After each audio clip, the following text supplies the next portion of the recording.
that emotion. It's time to bring the action.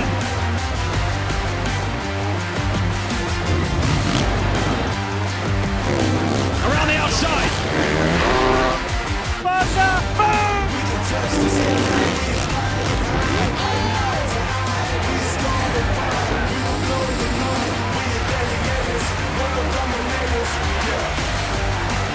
Touch the sky, we can make the sky. We are made to rise, we are made to ride. In the darkest times, we are gladiators, world dominators.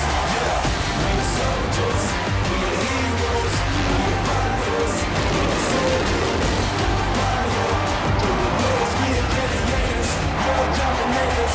Yeah.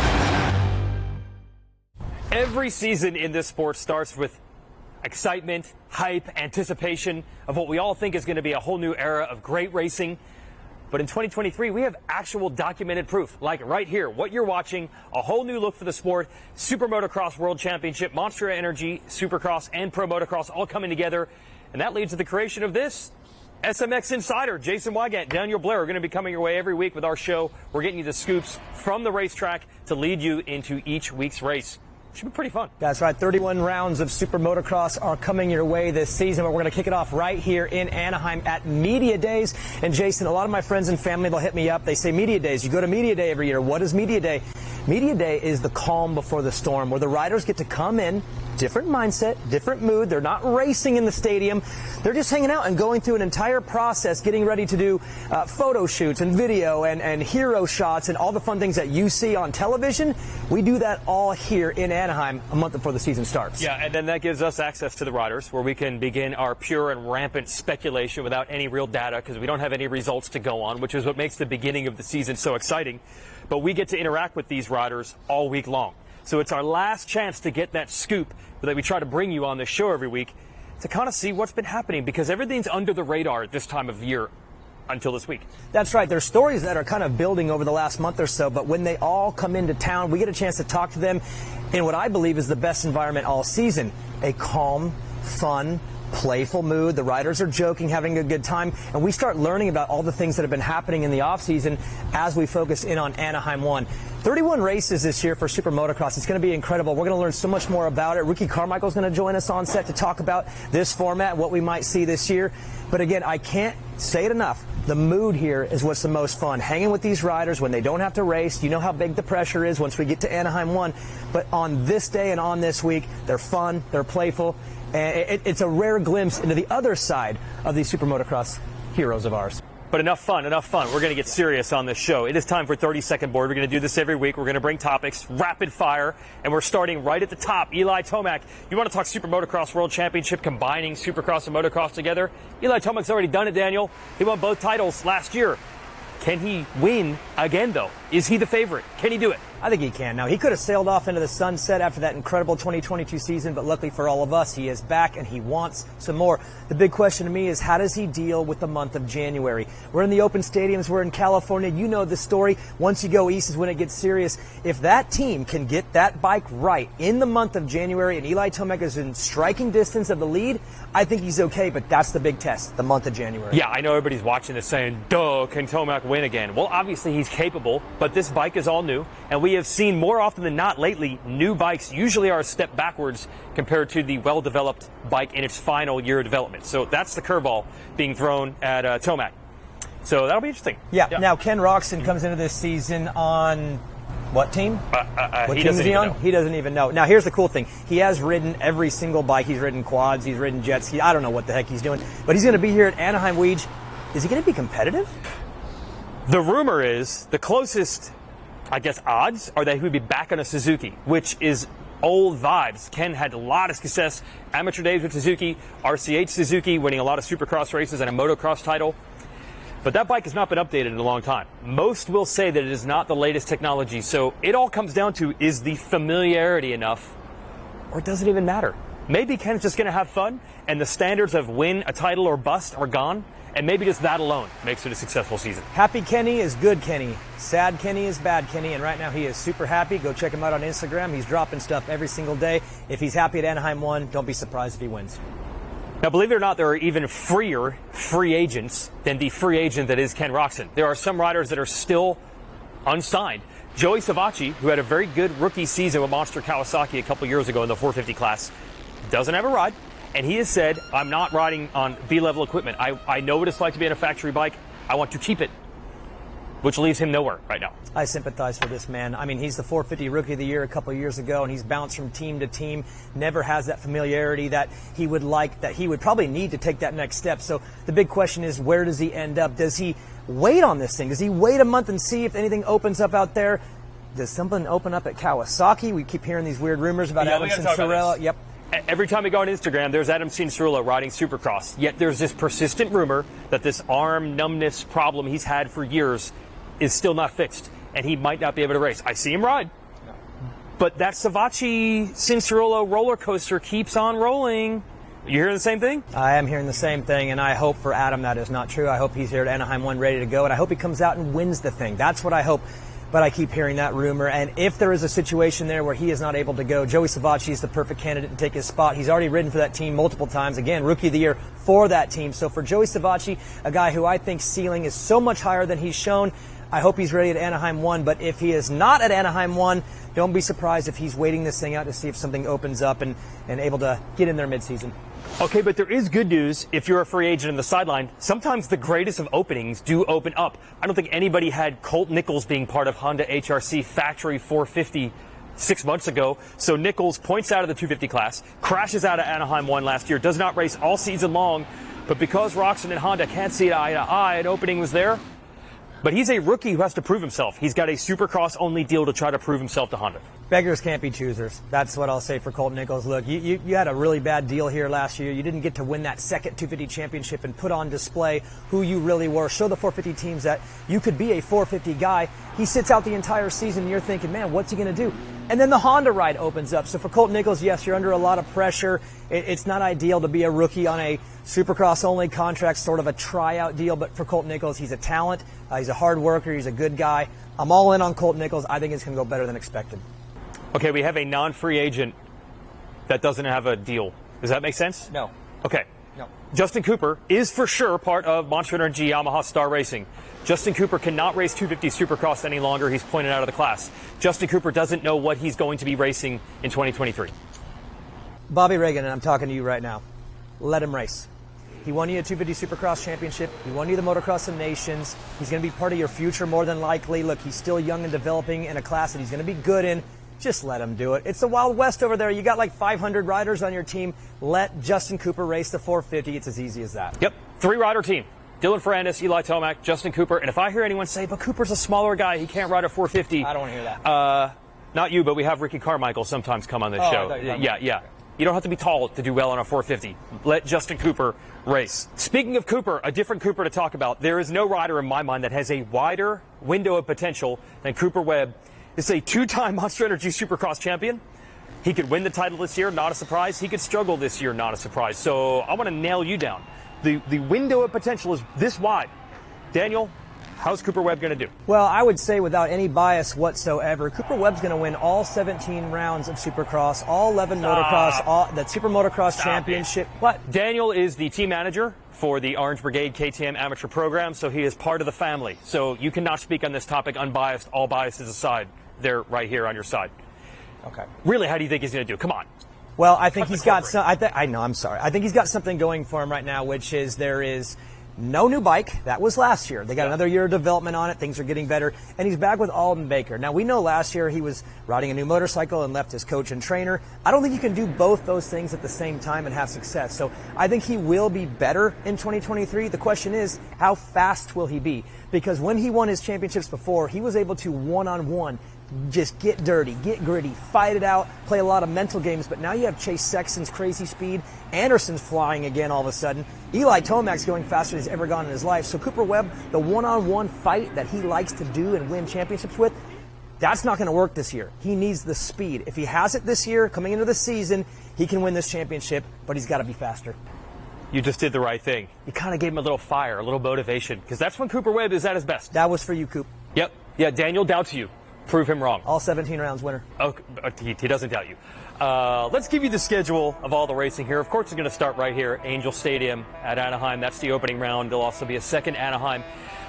The cool thing about this Super Motocross World Championship schedule is you still get all the things that you come to know and love. The traditional Supercross stops, the traditional motocross stops. And I know you're excited about specifically the 250 class. Yeah, 250 championships are my favorite. The reason why is when we split them up, there's east, there's west, there's chaos all over the place. I love during the Supercross season when we get them together for the east-west showdowns. But then, of course, they come together for the Motocross Championship. They will also be part of the Super Motocross World Championship. So we're not going to be just crowning a 450 champ. We'll be crowning a 250 champ as well. And again, I love the 450 class, but that chaos, that wildness, these young pups coming out getting crazy in the 250 class, that's what does it for me, and I'm looking forward to 2023. And you can see the whole schedule here when you go to motocross starting in May. It's the traditional stops that you know and love. July 4th at Redbud, Father's Day weekend at High Point. Tracks steeped in tradition like Unadilla, it's all still there. And then it leads to the 3 playoff rounds through September and the beginning of October. Get announced the locations of 2 of those 3 rounds shortly. But like you said, there will be 450 and 250 championships, and riders are going to have a lot of decisions to make on how they want to manage that championship. So how did it come to be? How did 2 series that were distinctly different, motocross and supercross, come together? We talked to the principals of each to see how that vision became one.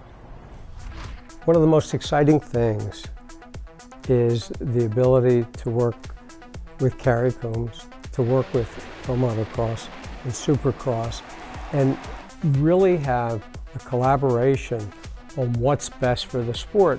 And by creating the Super Motocross World Championship, that took what was 2 separate series, combined them to make 31 rounds. So now we have something, we have continuous content for 10 months of the year. Actually 12, because once the series is over, the Super Motocross World Championship, then we get into the, you know, the contracts and the excitement about riders changing teams. So for once, our fans have 12 months of Supercross, motocross, and now this ultimate Super Motocross World Championship to be engaged. We've never been able to provide that to our fans before separately, but together we have built something so much bigger.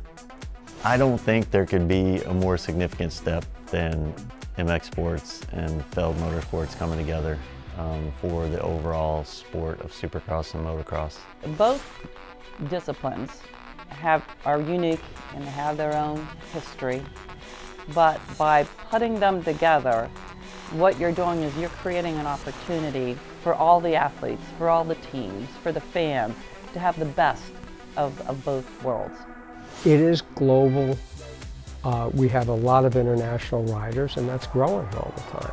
So it's really important to do it the right way, have input from everybody so that they feel comfortable in the number of races, how we're doing it, the whole plan for the points, all of the details. And that's what took a lot of time, and everybody has an opinion. That's life. And we wanted to find out everybody's opinion, and you can't be all things to all people, but try and do something that we knew could work and we could build upon every single year to make it a better event. I think for the fans, it's a complete win because now they get to follow their favorite riders through an entire 31 race championship. The story doesn't end. So if their favorite rider has a bad race or their favorite rider maybe has an injury, the story's not over. They can still fight for that playoff berth and ultimately the Super Motocross World Championship. So to me, the fans are the big winner. They're the ones that are going to get that year's worth of content starting in 2023. Supercross in and of itself is fabulous. You know, motocross is, you know, an outdoor, totally different animal, fabulous. But together, you know, it's something this sport has never seen. The goal is we want to build a big franchise that lasts well beyond our lifetimes and continues. And this is what we've all done, and it's interesting because Carrie's second generation, I'm second generation. And the thought process is a lot more similar than, the nuances could be different, but the thought process of what we want to do and the ability to go, let's make an investment. The riders deserve more, the teams. Everybody has a stake in it. Let's do that. And over time, we're going to make this successful beyond anybody's imagination. And that's going to be something that's good for everyone. Okay, so now you have an idea of the vision of why the Supermotocross World Championship happened and how it came to be. But let's get the racer's perspective. It's our first The Big Interview. And who bigger than the 15-time champion combined motocross and supercross titles, Ricky Carmichael. So I want the racer's perspective here, RC. We have playoffs in this sport. What was your first thought when you heard that? I mean, when you think of playoffs in any other form of sport, most people tune in. I certainly do. I love it. It's a great addition to Supermotocross. And I can't wait to see how these riders adapt to it, what teams are able to adapt to it, whether it be bike setup, what riders are able to. It's just awesome. It needed to happen. Love the unity between Supercross and motocross as well. You talk playoff, the tracks are going to be hybrid. They're going to be different, right? Yeah. And then, Ricky, in past years, there's Supercross specialists, there's motocross specialists, guys like you who are able to do them both. What's the strategy coming in for some of the riders that maybe take one season off more than the other? Because now I don't think you can do that anymore. And that's what I love about the SMX World Championship is it forces the guys that maybe needed to improve in said discipline, whether Supercross, motocross, they're going to have to get better if they want to go into the playoff rounds seated in a better position. So I look forward to seeing guys improve in Supercross that maybe needed to improve, or vice versa for motocross. It's going to be a lot of fun to see how they're able to do that. I'm going to break a little news here. You won a lot of races, kind of dominated at times in your career. And then, even if you weren't winning, it was great individual rivalries. You and Ricky Carmichael, Jeremy McGrath, Ricky Carmichael, James Stewart, Chad Reed. The sport has changed a lot, and I've heard your take on it. It's a lot more parity now, and then we're throwing that into a playoff format. Should be pretty wild. It's going to be extremely wild. I mean, you think about it now, there's probably 8 to 10 guys that can logistically or realistically win a Supercross or a motocross race. Now you go into the Supermotocross World Championship rounds where it's a hybrid track, partially motocross, partially supercross. It's anybody's game. And oh, by the way, it's really a 3-race championship during that playoff system. So I go back into the seasons, whether it's motocross or supercross, and you start thinking about which guys are good for short races, short amount of races, which guys are able to manage 3 races. It's going to open up some doors and opportunities for a lot of guys that maybe can't manage, 28 rounds. That's what I'm looking forward to also. Any names come to mind, guys that start hot? There's a bunch. I mean, we're here at Anaheim right now. I think how many times Ken Roxon has won the opener at Anaheim. He's great. Justin Barsha, I mean, you name it. There are so many good guys, and not to mention, there are going to be guys that improve from 2022 to 2023. So there's always that little element in there as well. But nevertheless, I love it for our viewers also. They're going to be able to watch Supercross, motocross, all streaming live on Peacock, and then going to the Supercross or Supermotocross World Championship. It's going to be awesome. Work ethic is a big part of this sport, obviously. We keep talking about this playoff, this sprint, this 3-race runoff. You got to get there, though. So talk about work management and how these guys are going to be able to carry that load for 10 months out of the year.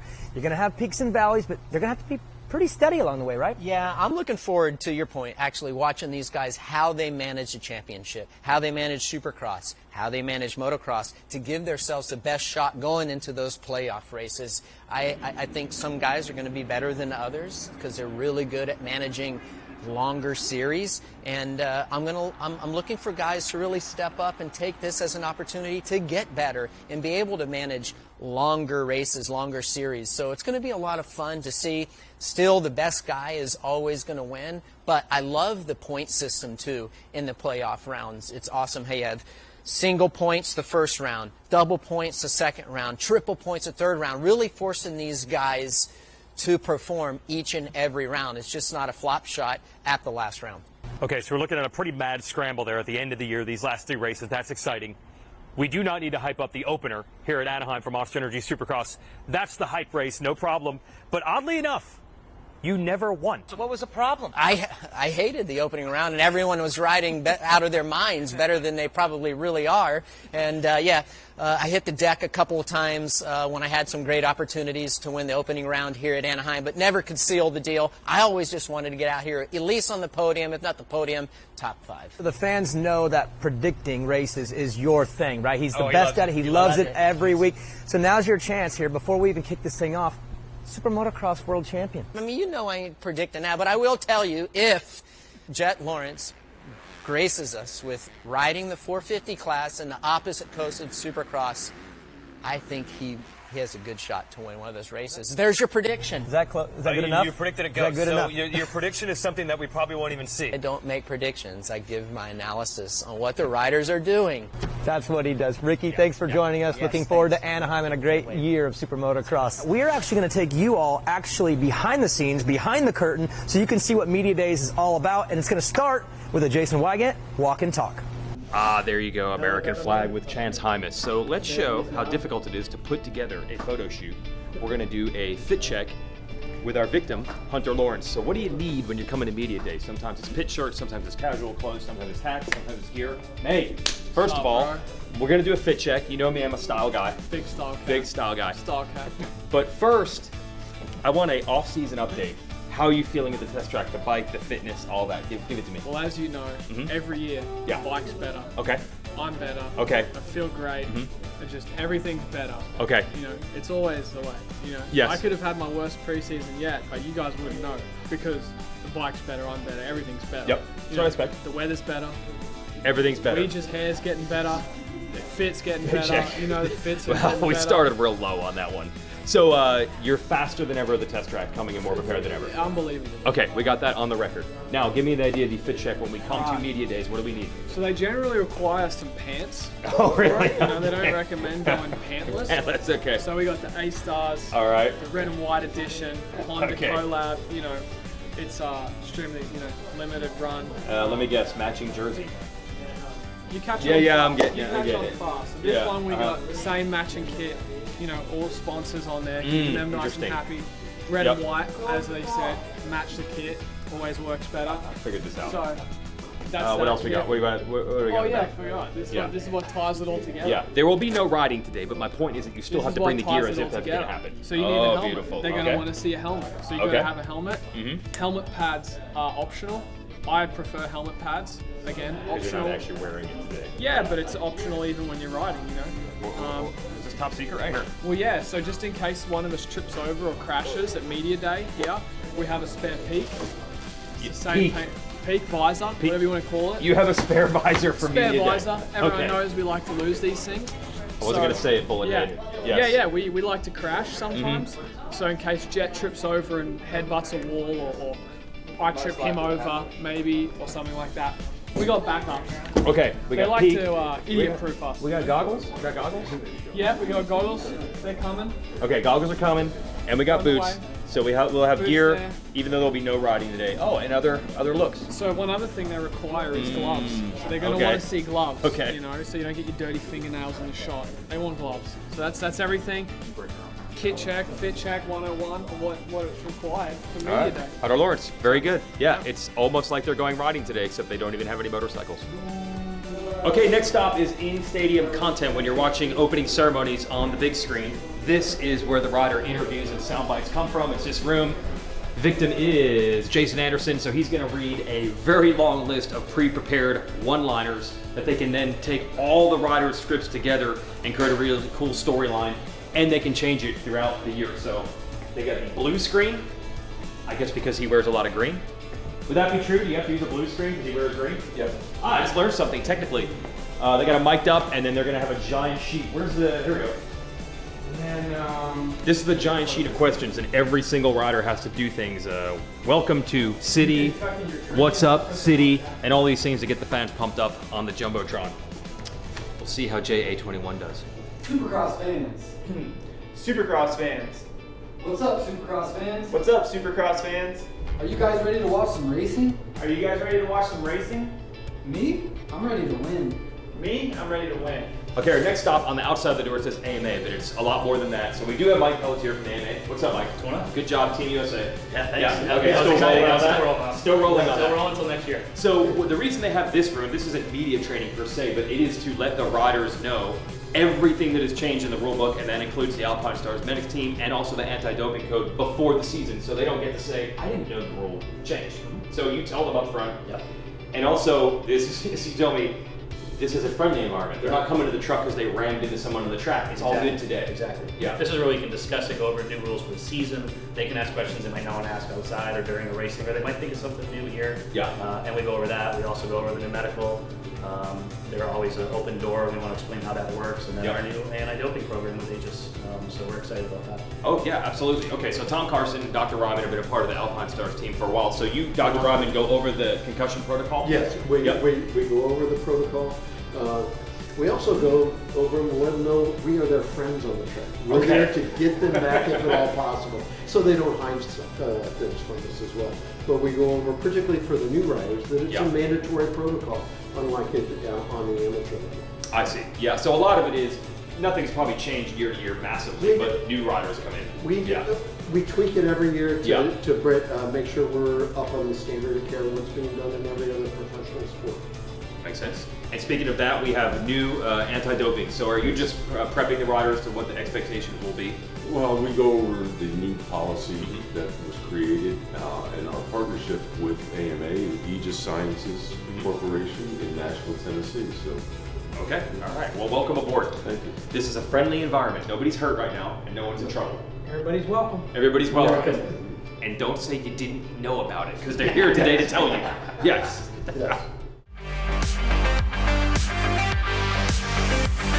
Well, SuperMotocross fans, you have now seen it all from Media Days, thanks to Jason Weigandt, and we welcome Clinton Fowler of Fowler's Facts. I call him Clintopedia because we have theories, he has stats, he's the facts man.